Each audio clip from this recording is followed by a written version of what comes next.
মানুষ যদি জানতো দিনদার জীবনসঙ্গী কেমন হয়, তাহলে দিনদার জীবনসঙ্গী পাওয়ার লোভেই তারা নিজেরাই দিনদার হয়ে যেত।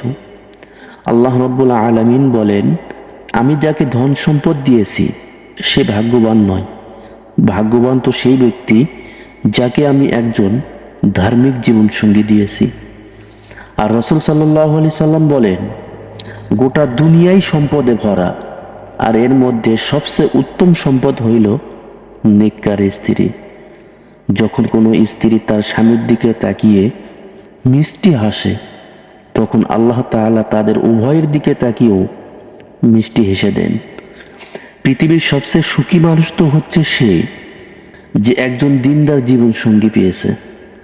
হযরত আলী রাদিয়াল্লাহু তাআলা আনহু বলেন, তোমাদের মধ্যে সর্বোত্তম সেই ব্যক্তি যে তার নিজের স্ত্রীর কাছে উত্তম। সে স্বামী কখনোই পথভ্রষ্ট হতে পারে না যার ঘরে একজন দিনদার জীবন সঙ্গী আছে।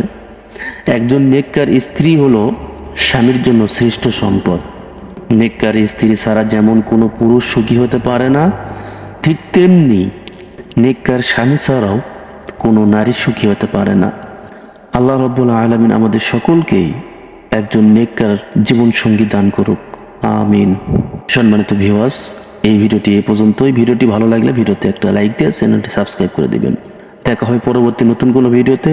সে পর্যন্ত ভালো থাকুন, সুস্থ থাকুন। আসসালামু আলাইকুম রাহমাতুল্লাহি ওয়া বারাকাতুহু।